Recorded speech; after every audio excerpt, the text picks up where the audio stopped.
we had recited up to کہاں تک جو رکو تک 90 تک. Where are we going to start from? From 84. Is that Samay? Achha. But we'll first do the recitation of the remaining verses, then we'll return to this.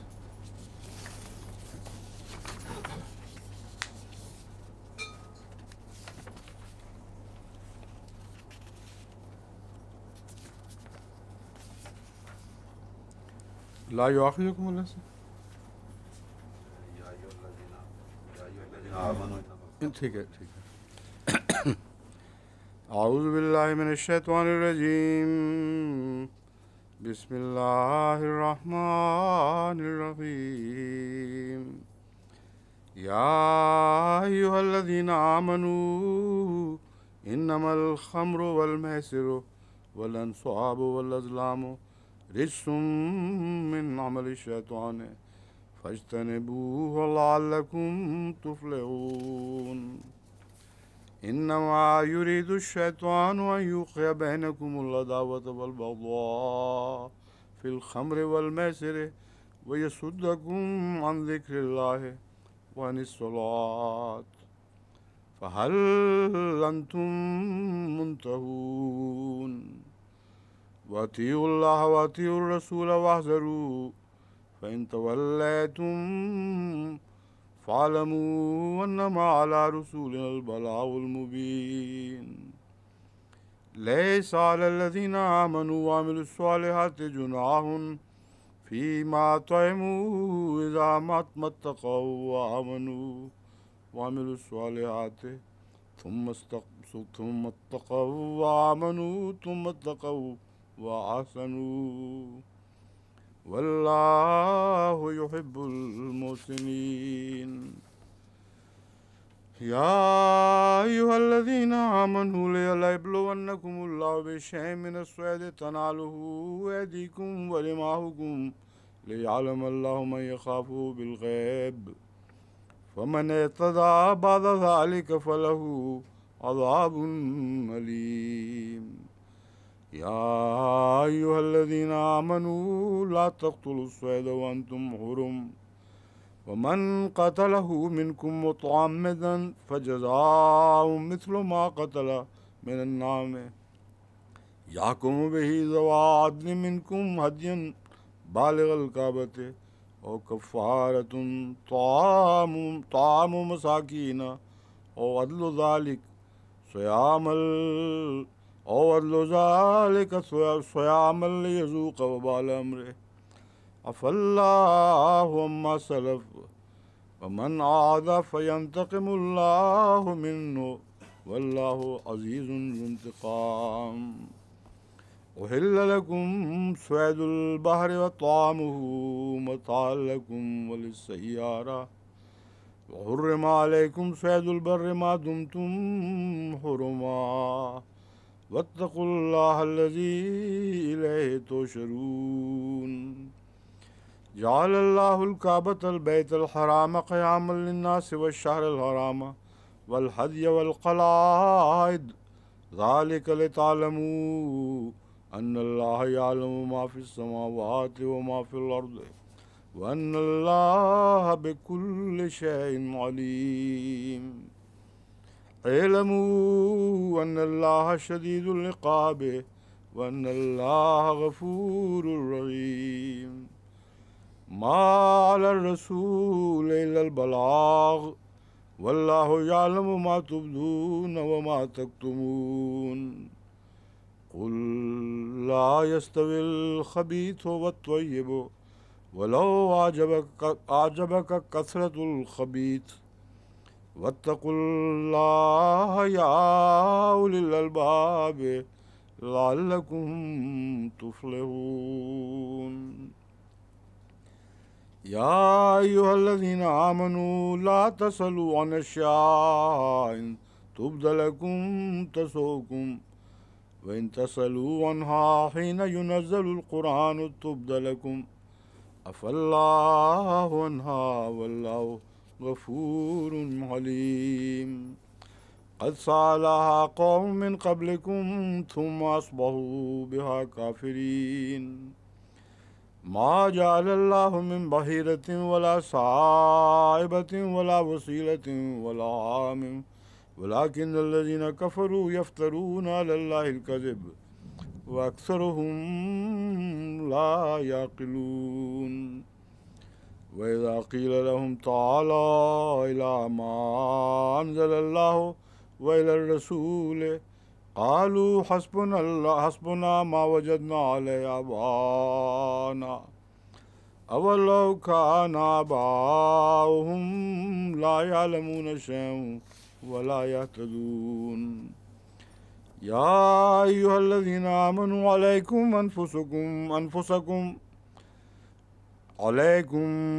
أنفسكم لا يضركم من ضل إذا اهتديتم إلى الله مرجعكم جميعا فينبئكم بما كنتم تعملون يا أيها الذين آمنوا شهادة بينكم إذا حضر أحدكم الموت حين الوصية اثنان ذوى عدل منكم أو آخران من غيركم إن أنتم ضربتم في الأرض فأصابتكم مصيبة الموت تحبسونهما من بعد الصلاة فيقسمان بالله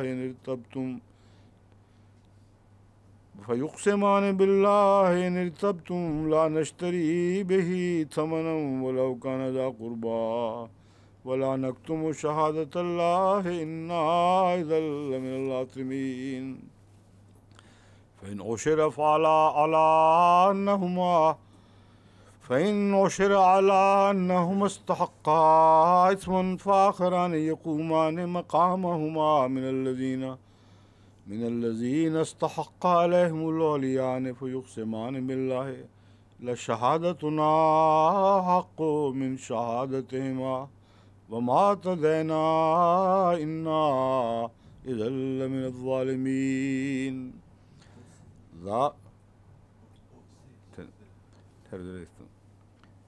حق من شهادتهما وما اعتدينا إنا إذا لمن الظالمين.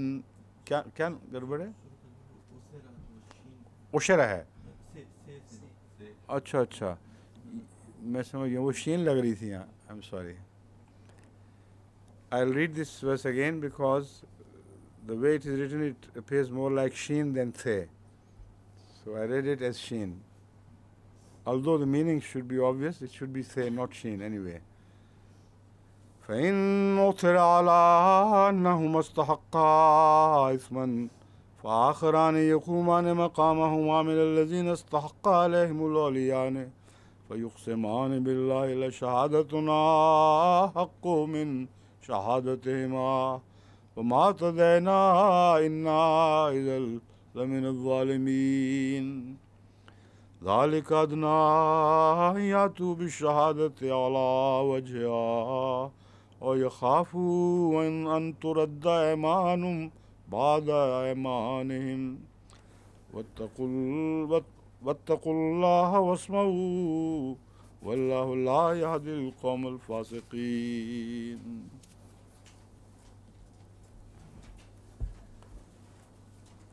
وإذا سمعوا ما أنزل إلى الرسول ترى أعينهم تفيض من الدم مما عرفوا من الحق. یہ ان اہل کتاب کی بات ہو رہی ہے جن کے دلوں میں سعادت ہے، جو نیک فطرت رکھتے ہیں اور جن کے متعلق اس سے پہلے قرآن کریم یہ حکم لگا چکا ہے کہ وہ آخرت پر بھی ایمان لاتے ہیں، ہمارے صالح بجا لاتے ہیں اور ان کو کوئی خطرہ نہیں ہے. ان کو کوئی خطرہ نہیں کی ایک مثال ہے کہ جب ان کے سامنے قرآن کی تلاوت کی جاتی ہے تو ان کا رد عمل یہ ہوتا ہے. ایسے پاک فطرت لوگوں کی بات ہو رہی ہے کہ ان کو خطرہ کوئی نہیں، کہ جب ان کے سامنے تلاوت قرآن کی جاتی ہے تو آنسوں سے ان کی آنکھیں بہہ پڑتی ہیں. مراد ہے آنکھوں سے آنسو بہنے لگتے ہیں. مما عرفوا من الحق، کیونکہ وہ حق کو پہچان لیتے ہیں اس وجہ سے جو انہوں نے حق کو پہچان لیا.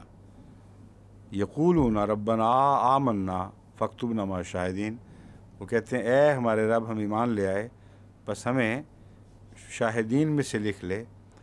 شاہدین میں سے مراد ہے اس بات کا گواہ کہ یہ کتاب سچی ہے۔ ایمان تو لے آئے ہیں، گواہوں میں سے لکھ لیا، اب ہم گواہی دیتے ہیں کہ یہ کتاب سچی ہے۔ وَمَا لَنَا لَا نُؤْمِنُ بِاللَّهِ وَمَا جَاءَنَا مِنَ الْحَقِّ، ہمیں کیا ہوا کیا ہے، آخر کیا ہمیں مصیبت پڑی ہے، یا ہم میں کیا خرابی، کیا نقص ہے کہ ہم اللہ پر وَمَا جَاءَنَا مِنَ الْحَقِّ، ٹھہرو اس کی ترکیب یوں کریں گے، ما لنا لا نؤمن باللہ وما جاءنا من الحق، یہاں جا سے مراد حضرت محمد رسول اللہ صلی اللہ علیہ وسلم کی طرف ضمیر جائے گی۔ یہاں تھوڑی سی الجھن تھی جس کو سیدھے کرنے کے لیے مجھے بار بار آگے پیچھے نظر ڈالنی پڑی۔ بظاہر لگتا ہے اللہ کی طرف ضمیر جا رہی ہے کہ جو اللہ لے کر آیا ہمارے پاس، لیکن اصل معنی جو ہے وہ یوں بنتا ہے وما لنا لا نؤمن، ہمیں کیا ہوا ہے کہ ہم لا نؤمن باللہ، کہ ہم اللہ پر ایمان نہیں لائیں گے۔ لا نؤمن نہیں ہے، اگر لا نؤمن ہوتا تو مراد یہ ہوتی کہ ہمیں کیا ہوا ہے کہ ہم اللہ پر ایمان نہ لائیں، وہ سبجنکٹیو بن جاتا ہے۔ لا نؤمن مضارع ہے، اس کا ترجمہ یہ بنے گا کہ ہمیں کیا ہوا ہے کہ ہم اللہ پر ان باتوں کے باوجود ایمان نہیں لائیں گے۔ وما جاءنا من الحق، اور محمد رسول اللہ جو حق لے کر ہمارے سامنے آئے ہیں اس کے باوجود یا اس پر ایمان نہ لائیں گے۔ وَنَطْمَعُ أَن يُدْخِلَنَا، حالانکہ ہم یہ تمنا رکھتے ہیں، أن يُدْخِلَنَا، اب سبجنکٹیو شروع ہو گیا، اس لیے پہلے جو مضارع کے معنی کرنے سے تھوڑی سی ذہنی الجھن پیدا ہوتی تھی وہ اس آیت کے آخری حصے نے دور کر دی۔ اگر اس کو پہلے پڑھ لیں تو پھر وہ مضارع کا ترجمہ بالکل ٹھیک بیٹھ جاتا ہے، لیکن پڑھیں گے اسی طرح جیسا اللہ نے رکھا ہے۔ میں صرف سمجھا رہا ہوں آپ کو کہ یہاں اب سبجنکٹیو شروع ہو گیا جس کی انسان توقع رکھتا ہے۔ سبجنکٹیو اور مضارع میں فرق یہ ہے، اگر میں نے ایسا کیا تو یوں ہو جائے گا، ہم اردو میں یہ کہتے ہیں اگر میں ایسا کروں تو یوں ہو جائے، اگر گا پہلے نہ لگے تو پھر دوسری دفعہ بھی گا نہیں لگتا۔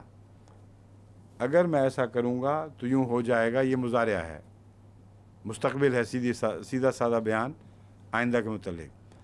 اور اگر میں یوں کہوں اگر میں یوں کروں تو یوں ہو جائے، بعض لوگ کہتے ہیں نا اگر میں جھوٹ بولوں تو کوڑی ہو کے مروں، یہ محاورہ جھوٹوں کا اکثر ہے، جھوٹوں کے منہ سے اکثر سننے میں آتا ہے، اگرچہ بہت کم جھوٹے کوڑی ہو کے مرتے دیکھے گئے ہیں، کہتے ضرور ہیں۔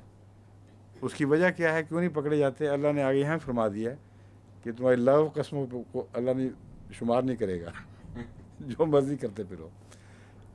تو میں مثال دی ہے، اس کو کہتے ہیں سبجنکٹیو، مشروط کلام، اور عربی میں پھر رفع کی بجائے نصب آتی ہے سبجنکٹیو کو ظاہر کرنے کے لیے۔ اب دوبارہ اس آیت کے ترجمے کی طرف چلتے ہیں۔ وَمَا لَنَا لَا نُؤْمِنُ بِاللَّهِ، ہمیں کیا ہوا ہے کہ ہم اللہ پر ایمان نہیں لائیں گے، اور وہ جو حق لے کر آیا ہے، وَمَا جَاءَنَا، وہ یہ جو محمد رسول اللہ صلی اللہ علیہ وسلم حق لے کر آئے ہیں ہمارے پاس، وَنَطْمَعُ أَن يُدْخِلَنَا، حالانکہ ہم طمع رکھتے ہیں، حالانکہ ہمیں شدید خواہش ہے کہ اللہ ہمیں، ہمارا ربنا داخل کر دے صالحین لوگوں میں۔ اس تمنا رکھنے کے باوجود کہ خدا تعالیٰ ہمیں نیک لوگوں میں داخل فرما دے، کیا بات ہے کہ ہم کیوں ایمان نہ لائیں گے؟ یعنی یہ تمنا اگر سچی ہو تو ایمان لانا لازمہ ہے اس کا۔ ایسے لوگوں کے لیے مستقبل میں ایمان لانا، مستقبل کا صیغہ اس لیے ہے، یہ مراد ہے کہ ایسے لوگ جو یہ دل میں تمنا رکھتے ہیں کہ اللہ ہمیں نیک لوگوں میں داخل فرمائے، جب بھی موقع آتا ہے وہ ضرور ایمان لے آتے ہیں۔ یہ نفسیاتی کیفیت ہے جس کا یہ لوگ تجزیہ کر رہے ہیں، اور اس کی روشنی میں وہ آیت سمجھ آ جاتی ہے کہ جس نے بھی، جو بھی اللہ ایمان لایا رسول اللہ صلی اللہ علیہ وسلم پر اور سابقہ کتب پر اور یوم آخرت پر اور نیک اعمال بجا لائے، یہودی ہو، عیسائی ہو، صابی ہو، کوئی خطرہ اس کو نہیں ہے۔ یہ خطرہ نہ ہونے کی تفصیلات ہیں کہ ان کا فطری رجحان اتنا سچا ہو چکا ہوتا ہے کہ جب وہ سنتے ہیں تو کہتے ہیں اس کے ہوتے ہوئے یہ ہو کیسے سکتا تھا۔ باوجود خواہش رکھنے کے اللہ ہمیں نیک لوگوں میں شمار کرے، جب یہ آتا تو ہم ایمان نہ لاتے۔ یہ معنی ہے مستقبل کا اظہار صرف اس لیے کیا گیا ہے کہ یہ لوگ پوٹینشلی مومن ہیں، ہر وقت ایمان کی حالت میں مستعد رہتے ہیں۔ ان میں سے جس کے پاس بھی ایمان آئے گا، یعنی سچائی آئے گی، وہ سچائی جو محمد صلی اللہ علیہ وسلم لے کے آئے ہیں، تو لازماً یہ اس کو قبول کریں گے۔ سمجھ گئے ہیں اس کو؟ کانٹیکسٹ میں توبہ سمجھ آ گئی ہیں؟ تو آگے سے نوٹ نہیں کر رہے ہیں اس لیے میں پوچھ رہا ہوں۔ ٹھیک ہے، شکر ہے۔ فَأَثَابَهُمُ اللَّهُ بِمَا قَالُوا جَنَّاتٍ تَجْرِي مِن تَحْتِهَا الْأَنْهَارُ،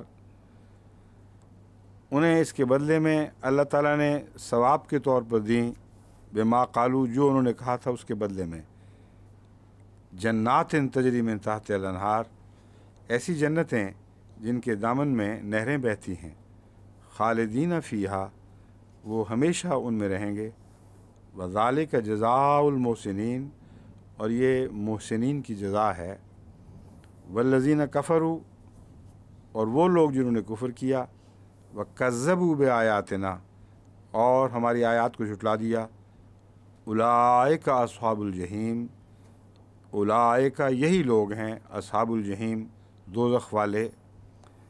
یا ایھا الذین آمنوا، اے لوگ جو ایمان لائے ہو، لا تحرموا طیبات ما احل اللہ لکم ولا تعتدوا، جہاں حرام کو حلال کرنا جائز ہے وہاں حلال کو حرام کرنا بھی جائز نہیں۔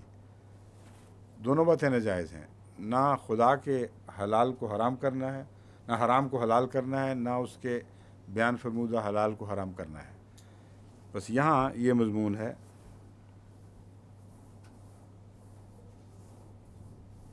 کہاں گئی؟ ہاں، یا ایھا الذین آمنوا لا تحرموا طیبات ما احل اللہ لکم، جو پاک چیزیں اللہ تعالیٰ نے حلال قرار دے دی ہیں تمہارے لیے، احل اللہ لکم، لا تحرموا، ان کو حرام نہ کہو، ولا تعتدوا، اور زیادتی نہ کرو۔ یہ جو حرام قرار دینا ہے یہ ظاہری طور پر تو آپ کو دکھائی نہیں دے گا کہ کوئی کہہ کہ نہیں قرآن کریم نے یوں کہا، میں سمجھتا ہوں کہ یہ حرام ہی ہے، حلال نہیں ہے۔ لیکن عملاً ایسے لوگ آتے ہیں، جیسے کہ چند دن پہلے میرے پاس ایک یہاں یونیورسٹی کے طالب علم آیا، اس نے کہا کہ مجھے گوشت کھانا پسند ہی نہیں ہے، یعنی میں اس کو اپروو نہیں کرتا، اور میں گوشت نہیں کھاتا، صرف سبزی کھاتا ہوں۔ تو اس کو میں نے کہا تمہارا یہ ایٹیچیوڈ حرام ہے، اگر تم پسند نہ کرو تو اپنی پسند کے خلاف کھانا فرض نہیں ہے، کیونکہ طیبہ ہونے کی شرط رکھ دی ہے اللہ تعالیٰ نے۔ وہی کھاؤ جو حلال بھی ہو اور تمہارے مزاج کے موافق بھی ہو، صحت مند بھی ہو اور ہولسم بھی ہو۔ یہ ساری شرطیں طیبہ میں آ گئی ہیں۔ ایسی صورت ہو تو اگر تم کسی چیز کو ناپسند کرتے ہو طبعاً، یا الرجی ہو جاتی ہے، تو اس کو نہ کھانا حلال کو حرام قرار دینا نہیں ہے، وہ ایک طبی حالت ہے۔ لیکن جو یہ سمجھیں کہ ظلم ہے جانوروں پر، اور یہ جن مذاہب میں گوشت خوری کی تعلیم دی گئی ہے یہ فطرت کے خلاف بات ہے، وہ اس آیت کی زد میں آتے ہیں، اور ایسے موجود ہیں دنیا میں۔ وہ کہتے ہیں حرام، اللہ تعالیٰ فرماتا ہے جو حلال کر دی ہے اس کو بھی تمہیں حق نہیں ہے کہ حرام قرار دے دو۔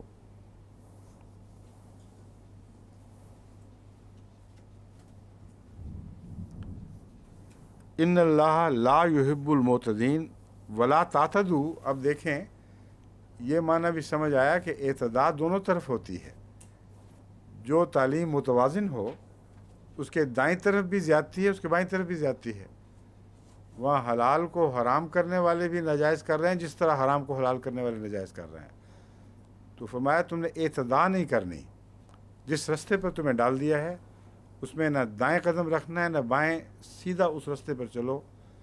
یہی ہے جس کی اللہ تعالیٰ توقع رکھتا ہے، کیونکہ ان اللہ لا یحب المعتدین، اللہ زیادتی کرنے والوں سے محبت نہیں رکھتا. جب کہتے ہیں محبت نہیں رکھتا تو کیا مطلب ہے؟ تھوڑا سا پیار کرتا ہے، زیادہ محبت نہیں. کیوں جی رملہ، تم نے وہاں نوابشاہ میں کیا پڑھا تھا؟ ان اللہ لا یحب کیا تھا؟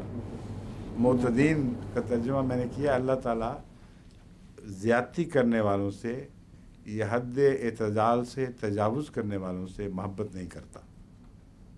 سمجھیو جی. اس کا کیا یہ مطلب ہے کہ جو حد اعتدال سے تجاوز کرتے ہیں اللہ ان سے محبت تو نہیں کرتا مگر ویسے پسند فرماتا ہے، یہ مطلب ہے؟ حضور اس کا یہ مطلب ہو سکتا ہے کہ جو اعتدال کرتے ہیں ان سے محبت کرتا ہے، اور جو ایک بہت اچھا خیال ہے. ایک یہ جو نہیں کرتے، دوسرے بعض دفعہ نیگیٹو معنوں میں اسٹرینتھ دینے کے لیے آتا ہے. محبت نہیں کرتا کا مطلب یہ ہے اپوزٹ کہ ہی ہیٹس دیم. ایک طرز کلام ہے، میں تو ایسے لوگوں کو ذرا پسند نہیں کرتا. جو ذرا کا لفظ ہے وہ بیچ میں ڈال دو تو معنی مکمل ہو جاتا ہے. اردو میں ہم کہتے ہیں میں تو ایسے لوگوں کو ذرا پسند نہیں کرتا. اس کو قرآن کریم کا محاورہ ہے لا یحب اللہ المعتدین. تو آپ کا جو خیال ہے وہ بھی درست ہے کہ اپوزٹ مستنبت ہو جاتا ہے. پھر ان سے تو محبت نہیں کرتا مگر جو اعتدال میں رہتے ہیں ان سے محبت کرتا ہے. دوسرے ذرا ان کو پسند نہیں کرتا. یہ ترجمہ ہونا چاہیے اس کا. والذین کفروا وکذبوا بآیاتنا اولئک اصحاب الجحیم، اور وہ لوگ جنہوں نے کفر کیا اور ہماری آیات کو جھٹلا دیا، اولئک یہی لوگ ہیں جہنم والے یا دوزخی. اصحاب میں نے والے اور جہیم جہنم. یا ایھا الذین آمنوا، اے وہ لوگوں جو، پھر وہ دوبارہ وہیں آ گئے ہم ہیں. اچھا پھر چلیں آگے نکل جاتے ہیں. وَكُلُوا مِمَّا رَزَقَكُمُ اللَّهُ حَلَالًا طَيِّبًا، اور کھایا کرو اس میں سے جو اللہ تعالیٰ نے تمہارے لیے حلال کر دیا ہے. طیباً، اگر طیب ہو تو، اور ہر ایک کا طیب الگ الگ ہے اور مختلف حالات میں طیب کی کیفیت بدل جاتی ہے. اگر فریش کھانا موجود ہو اور اس سے ساتھ تھوڑا سا بھسا ہوا کھانا ہو تو وہ طیب نہیں ہے. مگر اگر فاقہ پڑ رہے ہوں تو ایک اور بھی گندا کھانا ہے اس مقابل پہ وہ بھسا ہوا کھانا طیب بن جائے گا. تو طیب کسی خاص معین چیز کے لیے استعمال نہیں ہوتا بلکہ کمپیریٹیو حالت کا بیان کرتا ہے. طبیعت میں کسی چیز کے لیے رجحان ہو تو وہ طیب ہے اگر وہ حلال ہو. رجحان نہ ہو تو طیب نہیں رہتی.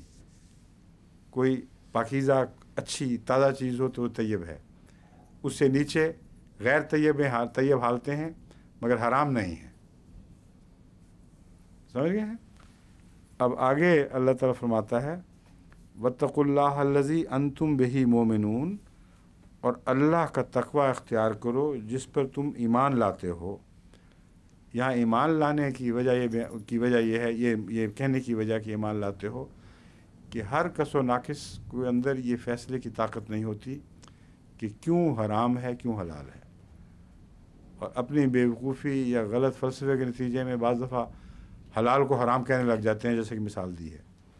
تو اللہ تعالیٰ فرماتا ہے کہ یہ جو معاملہ ہے اللہ کی طرف سے تعلیم ہے، ایمان رکھو کہ یہ تعلیم کامل ہے اور تمہارے حق میں ہے. اس لیے انفرادی طور پر ہر معاملے کو سمجھ سکو یا نہ سمجھ سکو، ایمان کے نتیجے میں اطاعت کرو، اور جس کو اللہ نے حلال کیا اس کو حلال سمجھو، جس کو حرام کہا اس کو حرام سمجھو. لا یؤاخذکم اللہ باللغو فی ایمانکم، وہ آگئی وہی بات کہ اللہ تعالیٰ تمہیں لغو قسموں پر نہیں پکڑتا یا نہیں پکڑے گا. دونوں معنی جائز ہیں. لا یؤاخذکم اللہ ایک دستور ہے اللہ کا، اور آئندہ کے حوالے سے یہ کہہ سکتے ہیں نہیں پکڑے گا. تو اللہ تعالیٰ تمہیں لغو بہودہ قسموں پر تمہاری گرفت نہیں کرتا یا نہیں کرے گا. ولیکن یؤاخذکم بما عقدتم الایمان، ہاں تمہیں ضرور پکڑے گا اگر تم نے قسمیں پکی کر لی ہوں، جان بوجھ کر قسموں سے گرا باندھی ہو، ایک عہد کیا ہو قسم کھا کر، اس پر پھر تمہاری پکڑ ہوگی اگر تم نے اس کو چھوڑ دیا، اس کو نظر انداز کر دیا۔ فَكَفَّارَتُهُ اطعام 10 مساکین، تو اس کا کفارہ 10 مسکینوں کو کھانا کھلانا ہے، من اوسط مما تطعمون، اس کھانے میں سے جو تم عام روزمرہ کھاتے ہو۔ اوسط کھانا جو تمہارے گھروں میں جو پکتا ہے روزمرہ، یعنی دعوت کا کھانا نہیں بلکہ عام طور پر جو گھروں میں مناسب کھانا پکتا ہے، ویسا ہی کھانا 10 مسکینوں کو کھلانا ہوگا۔ او کسوتہم، یا پھر ان کو کپڑے پہنانا ہے۔ اس میں تفصیل یہ نہیں کہ پورے کے پورے سوٹ پہنانا، کیونکہ کھانے کی قیمت اور ہے، کپڑے کی اور ہے، کچھ ان کو پہننے کو دے دو تو یہ بھی کفارہ ہو جائے گا۔ اور تحریر و رقبہ، یہ 10 کا حوالہ ہے، آگے ذکر نہیں کیا تفصیل سے، لیکن آگے یہ آتا ہے کہ ضرورت سے زیادہ سوال نہ کیا کرو۔ آگے یہ تو نہیں اس میں واضح کیا گیا کہ 10 ہی ہیں کہ نہیں، لیکن آگے تھوڑی دیر بعد یہ نصیحت ضرور آئے گی کہ ضرورت سے زیادہ سوال نہ کیا کرو۔ سمجھی ہیں کہ نہیں سمجھی؟ شکر ہے۔ اللہ تعالیٰ فرماتا ہے ذالک کفارۃ ایمانکم فمن لم یجد فصیام 3 ایام، جس کو یہ بھی میسر نہ ہو، لم یجد، جس کو یہ طاقت نہ ہو کہ وہ 10 مسکینوں کو کھانا کھلائے، یا 10 کو یا کچھ کو اڑھا دے کپڑے، یا غلام کو آزاد کرے، تو پھر اس کو روزے رکھنے ہوں گے، اور صرف 3 روزے ہیں، 3 روزے رکھ لو تو کافی ہے۔ ذالک کفارۃ ایمانکم اذا حلفتم، یہ کفارہ ہے تمہاری قسموں کا جب تم حلف اٹھا چکو۔ واحفظوا ایمانکم، اور اپنی قسموں کی حفاظت کرو۔ کذالک یبین اللہ لکم آیاتہ، اسی طرح اللہ تعالیٰ اپنے نشانات کو تم پر کھول کھول کے بیان کرتا ہے۔ لعلکم تشکرون، تاکہ تم اس کا شکریہ ادا کرو۔ اس سے کیا مطلب ہے کہ ایک مومن معاہدے کرے قوموں سے یا انفرادی طور پر، اور حلف بھی اٹھائے، اور پھر جب چاہے ان کو توڑ دے اور 3 روزے رکھ لے، یا 10 مسکینوں کو کھانا کھلا دے، اور اگر غلام مل جائے کوئی تو اس کو آزاد کرا دے۔ کیا یہ مطلب ہے؟ یہ ہو ہی نہیں سکتا۔ پھر کیا مطلب ہے؟ بس اگر آپ نے ترجمہ پڑھ لیا اور مطلب نہ آیا تو کیا فائدہ؟ جہاں تک مومن کے عہد کا تعلق ہے، اس کے متعلق رسول اللہ صلی اللہ علیہ وسلم فرماتے ہیں عزت المومن کا اخذ الکف، مومن کا وعدہ تو اتنا پختہ ہے کہ گویا دوسرے کی ہتھیلی میں وہ بات آ گئی جو تم نے اس کا وعدہ کیا، اس کو اس نے مٹھی میں پکڑ لیا ہے۔ یا مومن وعدے پہ ایسا ہاتھ ڈالتا ہے کہ گویا اس کی گرفت میں آ چکا ہے، وہ اس سے ٹوٹ نہیں سکتا پھر۔ اور دوسری طرف قرآن یہ فرما رہا ہے بظاہر دیکھنے میں کہ اللہ تعالیٰ تمہاری لغو قسموں پہ تو تمہیں نہیں پکڑے گا، مگر پختہ قسموں پہ پکڑے گا، اور لیکن پھر بھی اگر تم توڑ دو تو غریبوں کو کھانا کھلا دو تو کوئی بات نہیں۔ کون سی ایسی قسمیں ہیں جن کی بات ہو رہی ہے؟ آئندہ کے متعلق بعض لوگ قسمیں کھا کر کہہ دیتے ہیں کہ ہم یہ نہیں کریں گے، وہ نہیں کریں گے۔ بعض مثلا یہ بھی آ جاتا ہے کہ میں آئندہ سے یہ چیز نہیں کھاؤں گا، فلاں سے نہیں ملوں گا، اور اس میں قسمیں کھا لیتے ہیں لوگ۔ تو وہ جو قسمیں ہیں اگرچہ ہیں تو معمولی باتوں پر ہی، لیکن جب تم خدا کے نام پر ایک پختہ فیصلہ کر کے قسم کھا لیتے ہو، اور وہ ہے جائز ناجائز کے درمیان واقعہ، عام جو معاملات ہیں روزمرہ کے ان سے تعلق رکھتی ہے جس کا توڑنا گناہ نہیں ہے. بس وہ قسمیں مراد ہیں جن قسموں میں ایک معاہدہ کی بجائے آئندہ ارادے کا تعلق پایا جاتا ہو اور جن کا توڑنا فی ذات ہی گناہ نہیں ہے. یعنی ان کو توڑ کر جو تم کام کرو گے وہ گناہ نہیں ہے. جبکہ جہاں غیروں سے معاہدے کا تعلق ہے قرآن کریم نے وہاں تفصیل سے روشنی ڈالی ہے کہ کسی قیمت پر اجازت نہیں ہے سوائے اس کے کہ دشمن پہلے عہد چکنی کرے. جنگ کے حالات میں جو قوموں کے لیے زندگی اور موت کا سوال ہے اس بحث میں بھی اللہ تعالیٰ رسول اللہ صلی اللہ علیہ وسلم کو فرماتا ہے کہ جس سے تم نے عہد کر لیا ہے اس پہ قائم رہنا ہے. کسی قیمت پر اس سے انحراف نہیں کرنا سوائے اس کے کہ دشمن عہد شکنی میں پہل کرے. تو مومن کے لیے تو اس میں چاہے قسم کھائی ہو یا نہ کھائی ہو جو بین الاقوامی معاہدات ہیں یا انفرادی ایک دوسرے کے ساتھ لین دین کے معاملات میں معاہدات ہیں ان کے ٹوٹنے کا یا توڑنے کا کوئی تصور اسلام میں نہیں پایا جاتا. وہ کاغذ کفے میں آتے ہیں. ہاں ذاتی عادتیں ذاتی روزمرہ کے خیالات تصورات اور آئندہ کے متعلق لاہ عمل ان باتوں میں جن میں بعض دفعہ دوسرے سے بھی تعلق ہو جاتا ہے. ایک آدمی کسی سے ناراض ہو کر کہتا ہے کہ میں آئندہ تمہارے قریب نہیں آؤں گا میں یہ نہیں کروں گا وہ نہیں کروں گا. اگر یہ باقاعدہ قسم کھا کر فیصلہ کیا گیا ہو تو پھر ضرور اس قسم کو توڑتے وقت یہ کام کرنا چاہیے. یعنی قسم کا توڑنا وہاں بعض دفعہ ضروری ہو جاتا ہے. حضرت صلی اللہ علیہ وسلم نے ایک فیصلہ کیا تھا کہ میں کسی یعنی مفسرین یہ بتاتے ہیں کہ شہد کا معاملہ تھا کہ میں فلاں بیوی کی مزاج کی خاطر جس کو شہد کی خوشبو پسند نہیں شہد نہیں پیوں گا. اور اللہ تعالیٰ نے حکماً وہ قسم توڑا دی. تو یہ وہ قسمیں اس قسم کی مراد ہیں کہ جہاں ایک قسم کا حلال کو حرام کیا جا رہا تھا بینی تو وہ شکل نہیں تھی مگر کسی کی خاطر وقتی طور پر ایک چیز سے رکنے کا ایک ارادہ تھا. چونکہ حضرت صلی اللہ علیہ وسلم نے سنت بننا تھا ہمیشہ کے لیے اس لیے آپ کو اللہ تعالیٰ نے فرمایا کہ اس کو توڑ دو. مگر اگر روزمرہ کسی کی خاطر کوئی انسان سینٹ نہ لگائے جو اس کو پسند نہیں تو یہ اس قسم کی چیزوں میں نہیں ہے جو حرام حلال کی بحث میں آتی ہیں. سمجھیں؟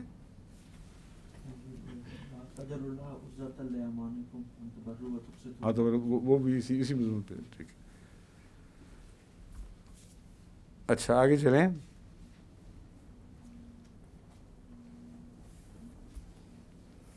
یہ تو ہو گیا نا.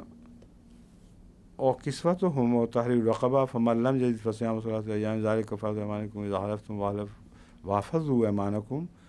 اپنی قسموں کی حفاظت کیا کرو. کذالک یبین اللہ لکم آیاتہ لعلکم تشکرون. اسی طرح اللہ تعالیٰ اپنی آیات کو تمہارے سامنے کھول کھول کر رکھتا ہے کھول کر بیان کرتا ہے تاکہ تم اس کا شکر کرو شکر کرنے والے بنو. اے لوگو جو ایمان لائے ہو انما الخمر والمیسر والانصاب والازلام رجس من عمل الشیطان فاجتنبوہ لعلکم تفلحون. کھانے کی عام باتوں کا ذکر تھا حلال حرام کا یا حلال کے دائرے میں کسی چیز کے چھوڑنے کا. اب اللہ تعالیٰ فرما رہا ہے کہ بعض چیزیں مستقل حرام ہیں ان سے بچنا ہے. بہرحال ان میں سے ایک یہ ہے الخمر. خمر سے مراد شراب نہیں ہے خمر سے مراد نشہ آور چیز ہے. اس لیے بعض دفعہ عرب کہتے ہیں کہ یہاں تو شراب کا ذکر ہی نہیں خمر حرام ہے. اور خمر وہ جس چیز کا مرضی نام رکھتے ہیں جو کہتے ہیں ہم بیئر کا نام خمر نہیں رکھتے کیونکہ بیئر میں اتنا الکوہل ہوتا ہی نہیں کہ اس سے نشہ آ جائے. تو یہ حرام بات کرتے ہیں وہ ناجائز بات کرتے ہیں. خمر سے مراد نشہ ہے جس کا ادنا بھی حرام ہے اگر زیادہ پینے سے نشہ پیدا کر دے. بس خمر سے مراد وہ شرب ہے وہ پانی پینے کی چیز یا وہ کھانے کی چیز جس کو اگر آپ زیادہ کھا لیں یا زیادہ پی لیں تو نشے کی کیفیت پیدا ہو سکتی ہو. اس کا تھوڑا بھی حرام ہے اس لیے یہ کہنا کہ الکوہل بیئر میں تھوڑی ہے یہ غلط ہے، یہ حلت کا کوئی جواز نہیں ہے، کیونکہ بیئر اگر زیادہ پی جائے تو دوسری ہر تیز شراب سے زیادہ نشہ کرتی ہے، یہاں تک کہ بیئر کے مارے ہوئے بالکل پاگل ہو جاتے ہیں، اپنا سب کنٹرول اٹھا بیٹھتے ہیں۔ جرمنی میں بہت بیئر پی جاتی ہے اور زیادہ وہاں جو جرائم ہوتے ہیں بیئر کے نشے میں وہ بڑے سخت ہوتے ہیں، اس لیے یہ اصول یاد رکھیں۔ لیکن ضمناً یہ بھی یاد رکھنا چاہیے کہ وہ تھوڑی چیز جس میں خمر کا عنصر ملا ہو، یعنی نشے کا عنصر ملا ہو، مگر جو زیادہ کھائی ہی نہ جا سکتی ہو، اس لیے اس کو ہم حرام نہیں کہہ سکتے۔ ہمارے پھل جو گلتے ہیں ان کے اندر کچھ خمر ہوتی ہے، فروٹی جو خوشبو پیدا ہوتی ہے نا، جب انگور تھوڑے سے گل گئے ہوں یا بعض اور پھل، تو اس کو فروٹی اس کو اسمیل کہتے ہیں، ایسی جو پھلوں کی جیسی اسمیل، وہ دراصل الکوہلک اسمیل ہے، کچھ نہ کچھ الکوہل اس میں پیدا ہونا شروع ہو جاتا ہے۔ اور روزمرہ جو ہم پھل کھاتے ہیں ان میں کچھ نہ کچھ الکوہل کا ایلیمنٹ شامل ہے، مگر اس کو بطور نشے کے نہ کبھی دنیا میں استعمال کیا گیا، نہ کوئی کر سکتا ہے۔ اتنے کیلے جن میں نشہ تو پیدا ہو گیا ہو انسان کھائے تو وہ مر جائے گا پیٹ پھٹ کے، لیکن نشہ نہیں ابھی پیدا ہوگا۔ اسی طرح ان انگوروں سے بھی نشہ نہیں ہو سکتا۔ یہی اصول ہے جو دواؤں کو حلال کرتا ہے جن میں الکوہل ملی ہوئی ہو۔ ایسی دوائیں جو الکوہل سے بنتی ہیں ان کو زیادہ استعمال کیا ہی نہیں جا سکتا، کیونکہ اس سے وہ خود مر جائے گا مریض نشے سے پہلے۔ نشہ آئے گا تو اگلی دنیا میں جا کے آئے گا، اس دنیا میں نہیں پیدا ہو سکتا نشہ۔ تو اس اصول کتابیں جو مولوی اعتراض کرتے رہتے ہیں نا کہ ہومیوپیتھک الکوہل میں بنتی ہے، اس کا جواب یہ ہے کہ ہومیوپیتھک دوا چونکہ دوا ہے اور اگر وہ پروونگ کر دے تو پوائزن ہے، اس کی زیادتی ہو ہی نہیں سکتی، اس لیے وہ حرام نہیں ہے۔ دوسرا اصول یہ یاد رکھیں کہ جہاں زندگی بچانے کا مسئلہ ہو، علاج کی خاطر یا زندگی بچانے کی خاطر، اللہ تعالیٰ نے تو سور کو بھی حلال قرار دے دی ہے، مگر اسی حد تک جس حد تک ضروری ہے۔ تو ہومیوپیتھک کا جو الکوہل استعمال ہوتا ہے وہ اس حد سے کبھی تجاوز نہیں کرتا جو انسانی زندگی بچانے کے لیے کم سے کم ضروری ہے۔ تو قرآن سے بڑھ کر حلال حرام کی ہمدردی مولوی کر ہی نہیں سکتا۔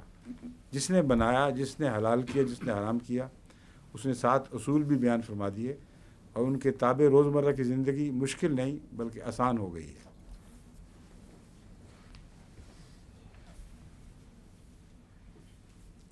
اب آگے فرماتا ہے اللہ تعالیٰ، انما الخمر والمیسر، اور جوا کھیلنا، والانصاب، اور یہ بت پرستی، انصاب کہتے ہیں بتوں کو، تو انصاب حرام ہے، مراد ہے کہ بت پرستی، والازلام، یہ جوئے ہی کی ایک قسم ہے، تیروں کے ذریعے بھی جوا کھیلا جاتا تھا۔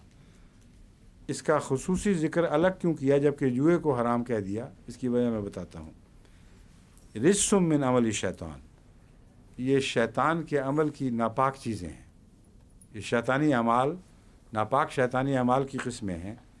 فاجتنبوہ لعلکم تفلحون، پس اس سے اجتناب کرو۔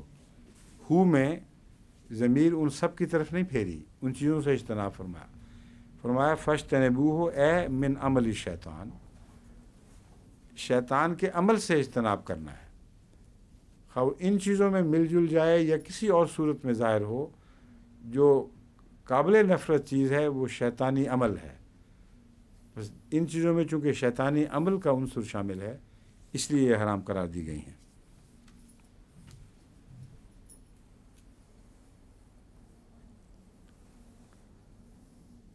آگے فرماتا ہے، یہاں اس سے پہلے میں یہ بتایا تھا کہ انصاب تو ہو گیا بت پرستی، وہ تو سمجھ آ گئی بات، خمر اور میسر، جوا میسر ہو گیا۔ ازلام کیوں بیان فرمایا؟ جوئے کے تیر، کیونکہ بعض دفعہ جوا روزمرہ کی جائز کھیلوں میں داخل ہو جاتا ہے اور وہاں وہ جوا محسوس نہیں ہوتا. ایک تو ہے جوئے کی خاطر بیٹھنا کسی مجلس میں اور وہاں جوا کھیلنا، اور عربوں میں دستور تھا کہ یہ تیر اگر وہاں پڑے گا تو یوں ہوگا، اگر وہاں پڑے گا تو یہ ہوگا. وہ سمجھتے ہیں کہ تیر اندازی تو جائز ہے اور اس کے ساتھ اس قسم کی چیزیں جائز ہیں.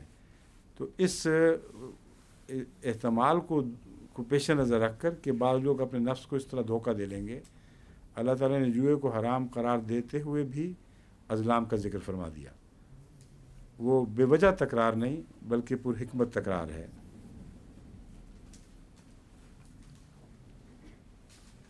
انما یرید الشیطان ان یوقع بینکم العداوۃ والبغضاء فی الخمر والمیسر ویصدکم عن ذکر اللہ وعن الصلاۃ. اس میں تمام حکمتیں جوئے اور شراب اور جوئے کی حرمت کی بیان فرما دی گئی ہیں. پہلی بات یہ ہے کہ یہ وہ دو چیزیں ہیں جن کے اندر سوسائٹی میں باہمی بغض، ایک دوسرے سے نفرتیں اور حسد، یہ سارے جو فیچر جو سوسائٹی کو بریک کر دیتے ہیں اور they sow the seed of discontentment among the society اور hatred against each other اور bearing of grudge against each other. یہ وہ ساری چیزیں ہیں جو ان دو چیزوں کے ساتھ خاص ہیں. شراب پینے والی قوموں میں یہ باتیں عام طور پر پائی جاتی ہیں کہ شراب کے نشے میں آ کر وہ ایک دوسرے کے حقوق تلف کرتے ہیں، غصے بڑھتے ہیں، دشمنیاں پیدا ہوتی ہیں. جوئے سے ہمیشہ یہ ہوتا ہے. تو ایک یہ وجہ ہے جس کی وجہ سے جوا اور شراب کو عملی شیطان قرار دیا ہے، کیونکہ شیطان یہ چاہتا ہے کہ تمہاری سوسائٹی میں یہ چیزیں واقع ہوں. انما یرید الشیطان ان یوقع بینکم العداوۃ والبغضاء فی الخمر والمیسر، خمر اور میسر کے ذریعے. دوسرا اسی ذریعے سے وہ اللہ کے ذکر سے بھی غافل کر دیتا ہے. اور یہ بھی ایک قطعی حقیقت ہے. کوئی یہ نہیں کہہ سکتا کہ شراب پی کر چونکہ میرے دل میں بغضاء پیدا نہیں ہوتی، میں دوسرے سے لڑتا نہیں، اس لیے میرے لیے حلال ہونی چاہیے. ہر شرابی اور ہر جواری یقیناً اللہ کے ذکر سے غافل ہو جاتا ہے، اور یہ دو کٹھے چلتے ہی نہیں ہیں. 5 وقت کی اذانیں، 5 وقت کی نمازیں اور جوا چھوڑ کے وہاں جانا، یہ ہو ہی نہیں سکتا. ایسے جواری دیکھے گئے ہیں جو ساری رات لگا دیتے ہیں، نہ رات کی نماز کی ہوش نہ صبح کی نماز کی ہوش، اور نماز پڑھنے کے قابل ان کے حواس رہتے ہی نہیں ویسے بھی. اور دوسرے شرابی بیچارہ کہاں نماز میں جائے گا، اس کا تو نشہ ہی نہیں اترے گا. اور قرآن کریم کہتا ہے کہ نشہ ہو تو نماز نہیں پڑھنی، تو وہ کہے گا مجھے حکم ہے نماز نہ پڑھو. اس لیے اللہ تعالیٰ نے یہ دو چیزیں حرام دی ہیں. ذکر الہی میں مانع ہیں. یہ دونوں باتیں تبھی روک پیدا کرتی ہیں اللہ کے ذکر کے لیے جس کی خاطر انسان کو پیدا کیا گیا ہے. اب یہ فرمانے کے بعد فرمایا فَهَلْ أَنْتُمْ مُنْتَهُونَ، اے مومنو اب بتاؤ رکو گے کہ نہیں. اتنی بات کھول دی ہے، اب رکتے ہو یا ابھی بھی آگے بڑھو گے؟ جس کا مطلب ہے اب اگر آگے بڑھو گے تو خدا کے غضب میں آگے بڑھو گے، سزا کے نیچے اپنے آپ کو پیش کرتے ہوئے آگے بڑھو گے. ساری وضاحت ہو چکی. اس کے بعد کسی مومن کے لیے ان باتوں میں تجاوز کرنے کا کوئی سوال باقی نہیں رہتا. وَأَطِیعُوا اللَّهَ وَأَطِیعُوا الرَّسُولَ وَاحْذَرُوا، اللہ کی اطاعت کرو اور رسول کی اطاعت کرو. وَاحْذَرُوا، اور ڈرو. فَإِن تَوَلَّیْتُمْ، پس اگر تم پھر جاؤ. یہاں تولا دوستی کے معنوں میں نہیں، پھر جانے کے معنوں میں، باوجود اس کے کوئی اس کے ساتھ وہ ان وغیرہ کا صلہ نہیں آیا ہوا. ظاہر ہو جاتا ہے، مضمون سے خود پتہ لگ رہا ہے. فَإِن تَوَلَّیْتُمْ، اگر تم پیٹھ پھیر جاؤ، منہ موڑ کے دوسری طرف چلے جاؤ. فَاعْلَمُوا أَنَّمَا عَلَىٰ رَسُولِنَا الْبَلَاغُ الْمُبِينُ، تو جان لو کہ ہمارے رسول پر کھلا کھلا پیغام پہنچانے کے سوا کچھ فرض نہیں ہے. زبردستی روکنا بھی اس پر فرض نہیں ہے، اس کے عواقب سے تمہیں بچانا بھی اس پر فرض نہیں ہے. پھر تم جانو اور تمہارا کام جانے. رسول کا کام صرف تمہیں کھول کھول کر بات کو پہنچا دینا ہے. لیسا علی الذین آمنوا وعملوا الصالحات، وہ لوگ جو ایمان لائے اور نیک اعمال بجا لائیں، ان پر جو گناہ نہیں ہے فیما تیمو، اس چیز میں جو وہ کھائیں۔ اب کیا مطلب ہے گناہ نہیں ہے جس میں وہ کھائیں؟ گناہ کھانے اور پینے کے معاملات تو کھول دیے گئے ہیں سارے۔ اس کے بعد اچھی چیزیں کھانا، ستھری چیزیں کھانا، یہ حرام نہیں ہے، یہ نیکی کی علامت نہیں ہے کہ ان چیزوں سے انسان رک جائے۔ اس مضمون کو قرآن کریم ایک دوسری جگہ بھی بیان فرماتا ہے۔ اس لیے لا جناح کا مطلب ہے گناہ تو نہیں ہے، کیوں رکتے ہو؟ ہم جب کہتے ہیں تو گناہ تو نہیں ہو جائے گا، کچھ کر لو، آؤ کچھ پیو، کوئی کہے نہیں گناہ تو نہیں ہوتا، آ جاؤ۔ یہ محاورہ ہے عربی میں بالکل انہی معنوں میں لا جناح، کہ وہ کھائیں پئیں، ان کو گناہ تو نہیں ہو جائے گا۔ مختلف اپنی نیکیاں دکھانے کی خاطر، نہیں یہ لذیذ چیزیں میں نہیں کھاتا، یہ چھوڑ دو، یوں کر کے، یہ غیر مسلموں کے انداز ہیں۔ سادھوؤں میں یہ بات ہوا کرتی تھی کہ وہ کہتے تھے جی ہمیں کیا اچھی چیزوں سے۔ بعض صوفی بھی، جو مسلمانوں میں صوفیزم پیدا ہوا ہے تو اس میں کئی صوفی سمجھتے تھے کہ موٹا جھوٹا کپڑا پہنے اور اچھے کھانوں سے پرہیز، کم سے کم لوگوں کے سامنے اچھے کھانوں سے پرہیز رکھنا، یہ ہماری نیکی کی علامت ہے۔ چنانچہ ایسا ہی ایک سادھو ایک دفعہ کسی زمیندارنی کے گھر آیا، اس نے کہا کہ مجھے چاٹی میں سے دودھ جو جمع ہوا تھا نا، وہ دودھ ذرا نکال کے دو، بہت پیاسا ہوں۔ تو اس بیچارے نے سمجھا کہ سادھو جو ہے وہ ملائی شلائی کا تو شوق ہی نہیں ہوگا اس کو، یہ غریب درویش آدمی، تو وہ دودھ ڈالتی تھی، آگے ملائی آتی تو یوں کہ ہاتھ یوں کر دیتی تھی۔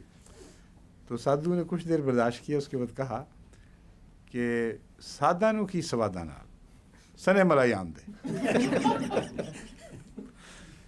سادھوؤں کو کیا سواد سے مطلب تھا اس کا کہ سواد ہو یا نہ ہو، ہمیں کوئی پرواہ نہیں، سواد بھی آ جائے تو تب بھی کوئی پرواہ نہیں، اس لیے ملائی کو بھی آنے دو ساتھ۔ تو یہ وہ دکھاوے ہیں جن کا توڑ اس آیت میں ہے۔ اللہ تعالیٰ فرماتا ہے جب تو جس کو خدا نے جائز قرار دے دیا، اس کے بعد اس کو کھانا ہرگز بدی کی علامت نہیں ہے، اور اس کا نہ کھانا نیکی کی علامت نہیں ہے۔ پھر اپنے مزاج کے مطابق کرو، اچھی چیز ہے، پسندیدہ چیز ہے، شوق سے کھاؤ، ناپسندیدہ ہو چھوڑ دو، مگر یہ نیکی اور بدی کے طور پر شمار نہیں ہوں گی یہ باتیں۔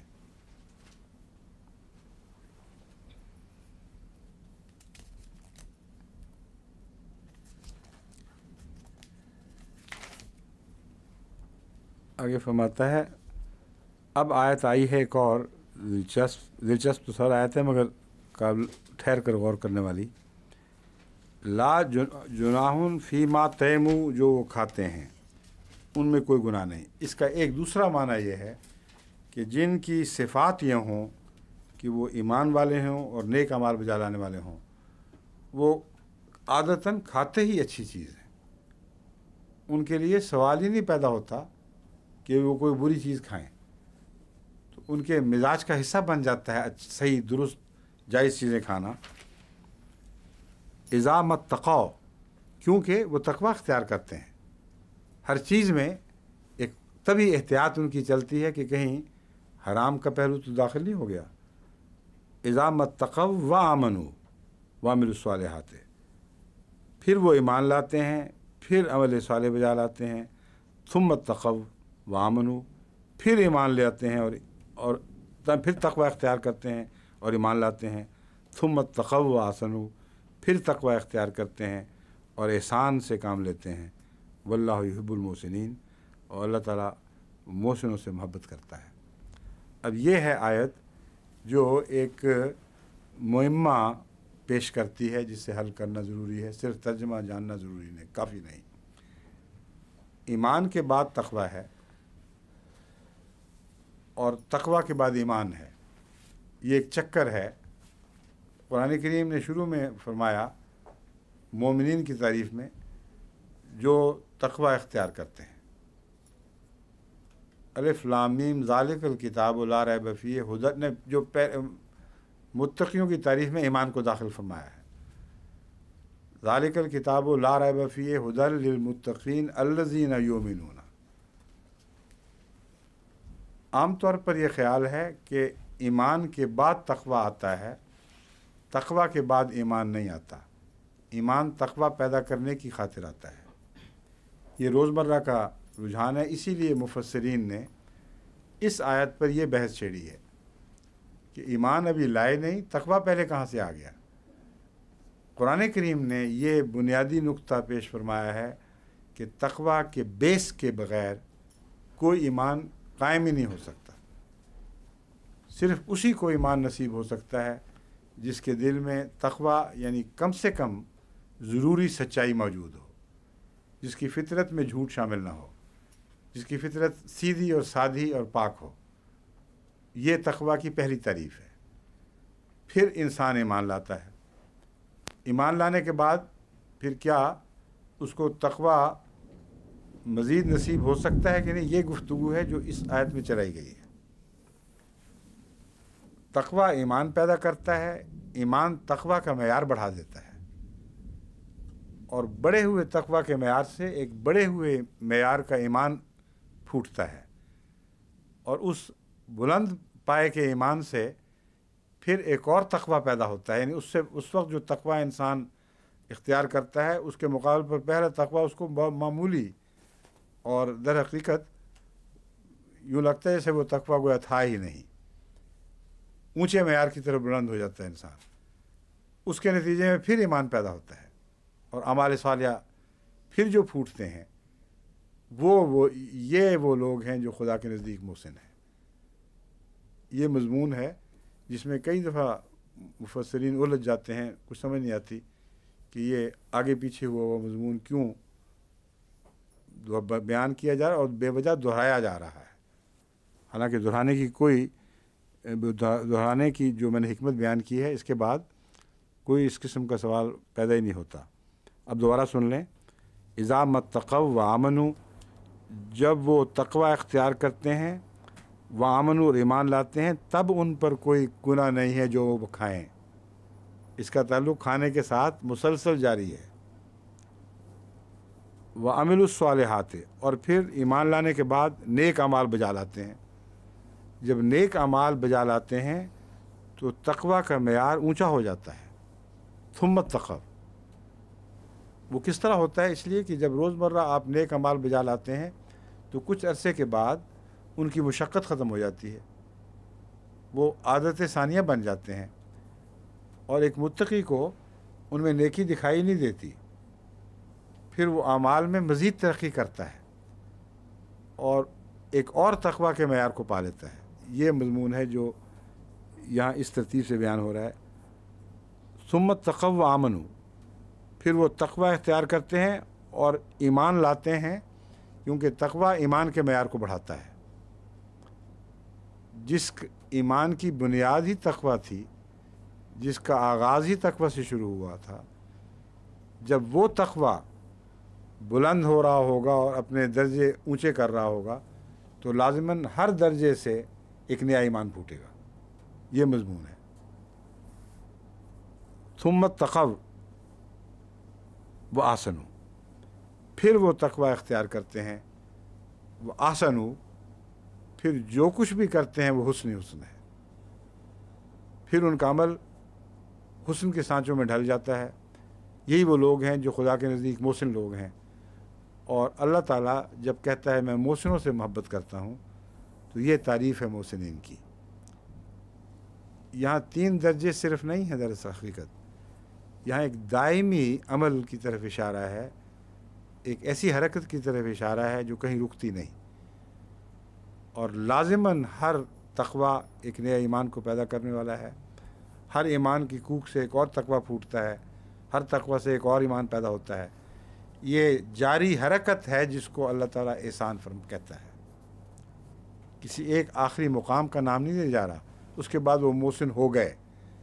مراد ہے یہ مسلسل بلندیوں کی طرف حرکت کرنے والے لوگ ہیں، جن کے عمل کو اللہ احسان جانتا ہے، جن کو خدا محسن قرار دیتا ہے۔ پھر کیا ہے؟ واللہ یحب المحسنین، اور اللہ تعالیٰ محسنوں سے محبت کرتا ہے۔ جس کا مطلب یہ ہے کہ آخری مقام پر، کسی ایسے آخری مقام پر پہنچنا ضروری نہیں ہے اللہ کی محبت کے لیے جو مثلاً ایک بلند پایا بزرگ نبی کا مقام ہو۔ اگر وہ مقام آخر پر آنے والا تقویٰ کا احسان والا مقام سمجھا جائے تو ادنا مقامات کے سارے لوگ مارے گئے۔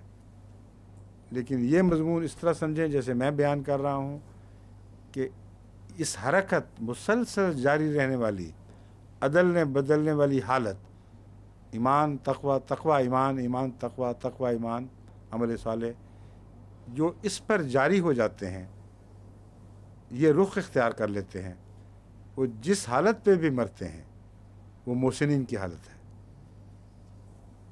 ان کی زندگی کا انداز احسان والا ہے۔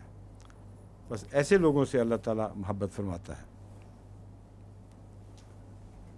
یا ایھا الذین آمنوا لیبلونکم اللہ بشیء من الصید تنالہ ایدیکم، اے وہ لوگ جو ایمان لائے ہو، لیبلونکم، تمہیں ضرور اللہ آزمائے گا، بشیء من الصید، ایک ایسے شکار کے ذریعے، شکار میں سے کچھ ایسے شکار کے ذریعے، تنالہ ایدیکم ورماحکم، جو تمہارے ہاتھوں اور تیروں کی پہنچ میں ہوں گے، ان تک تمہارے ہاتھ اور تیر پہنچ سکتے ہوں گے۔ لیعلم اللہ من یخافہ بالغیب، تاکہ اللہ تعالیٰ ان کو جان لے، ان نشاندہی کر دے جو غیب میں اس سے ڈرتے ہیں۔ جب ایک حرص قریب آ جائے تو اس وقت اللہ اور غائب ہو جاتا ہے۔ یہ وہ مضمون ہے جو ایک نفسیاتی کیفیت ہے جس کی طرف اشارہ فرمایا گیا ہے۔ جہاں شکار سامنے آ گیا ہو وہاں خدا اور غیب میں پیچھے ہٹ چکا ہوتا ہے۔ اس وقت غیب والے خدا سے ڈر کر حاضر کو رد کر دینا، یہ ہے اصل آزمائش، جس کی خاطر اللہ تعالیٰ احرام کے دوران بھی بعض دفعہ ایسے شکار سامنے لے آتا ہے کہ آپ ہاتھ بڑھائیں تو پکڑ لیں اس کو، اور اس وقت ڈرنا غیب سے، یہ ہے اصل مضمون جس کی خاطر اللہ یہ آزمائش فرماتا ہے۔ فمن اعتدیٰ بعد ذلک فلہ عذاب علیم، جو اس کے بعد اعتداء کرے اس کے لیے دردناک عذاب ہے۔ اب یہاں دیکھ لیں، اس سے پہلے جو فدیہ وغیرہ کی باتیں ہو رہی تھیں وہ یہاں وہ مضمون غائب ہو گیا ہے۔ فدیہ وغیرہ ان لوگوں کے لیے ہے جو غلطی سے کچھ کر بیٹھتے ہیں۔ بالارادہ اللہ تعالیٰ کے احکام کی نفی کرنا اور احکامات کو توڑتے چلے جانا جبکہ طبیعت دل میں اللہ کا خوف نہ رہے، یہ وہ گناہ ہے جس کے خطرناک نتائج سے ہمیں متنبہ کیا جا رہا ہے۔ فرماتا ہے مومن سچے وہ ہیں جو غیب میں بھی اللہ سے ڈرتے ہیں، بس جو اب بھی تجاوز کرے گا اس کے لیے دردناک عذاب ہے۔ یا ایھا الذین آمنوا لا تقتلوا الصید وانتم حرم، اے لوگو جو ایمان لائے ہو، شکار کو قتل نہ کیا کرو، یعنی شکار نہ مارا کرو جب کہ تم احرام کی حالت میں ہو۔ ومن قتلہ منکم متعمدا، پس جو کوئی بھی بالعمد ارادتاً اس کو مارے گا، فجزاء مثل ما قتل من النعام یحکم بہ ذوی عدل منکم۔ اب یہ دیکھیں، بظاہر اس بات میں اور پہلی میں پھر تضاد ہو گیا ہے، یہ حل کر کے پھر ترجمہ مکمل ہوگا ورنہ نہیں ہوگا۔ ابھی میں نے کہا تھا وہاں غالباً یہ مراد ہے کہ بالارادہ اگر کرو گے تو گناہ ہوگا، اور بالارادہ نہ کرو گے تو اللہ تعالیٰ بخش دے گا۔ اب اگلی آیت جو آ رہی ہے وہ اس مضمون کو رد کرتی ہوئی دکھائی دے رہی ہے۔ اس کا حل کرنے کے بعد یہ کلاس ہم ختم کرتے ہیں۔ یا ایھا الذین آمنوا لا تقتلوا الصید وانتم حرم ومن قتلہ منکم متعمدا فجزاء مثل ما قتل من النعام یحکم بہ ذوی عدل منکم ہدیا بالغ الکعبۃ او کفارۃ طعام مساکین او عدل ذلک صیاما لیذوق وبال امرہ عفا اللہ عما سلف ومن عاد فینتقم اللہ منہ۔ یہ جو آخری ٹکڑا میں نے پڑھا ہے، اس نے وہ جو پہلا میں نے مضمون بیان کیا تھا اس پر روشنی بھی ڈالی، اس کی تصدیق بھی کر دی۔ فرمایا ہم جو یہ کہہ رہے ہیں اگر تم نے عمدن کیا ہو اور لیکن یہ کفارہ ادا کرو تو بات ٹل جائے گی۔ اللہ تعالیٰ فرماتا ہے ہم ان لوگوں کی بات کر رہے ہیں جو پہلے کر بیٹھے ہیں، اما سلف، یہ سننے کے بعد اگر تم نے اعادہ کیا فینتقم اللہ منکم، پھر اللہ اپنا انتقام لے گا۔ تو تضاد جو آپ کو بظاہر دکھائی دے رہا تھا تضاد نہیں ہے، بات وہی ہے جو میں پہلے بیان کر چکا ہوں کہ بالعمد شکار کرنا گناہ ہے اور اس کا کفارہ اس گناہ کی سزا کی راہ میں حائل نہیں ہوگا۔ اللہ پر کی مرضی ہے، چاہے تو پکڑے چاہے تو نہ پکڑے، یہ الگ مضمون ہے۔ عمدن یہ کام کرنے کی اجازت نہیں ہے۔ بس وہ آیت جو بعد میں آ کر عمدن شکار کے نتیجے میں کفارے کا بیان کرتی ہے، خود وضاحت کر رہی ہے کہ یہ ہم گزشتہ گناہوں کی بات کر رہے ہیں۔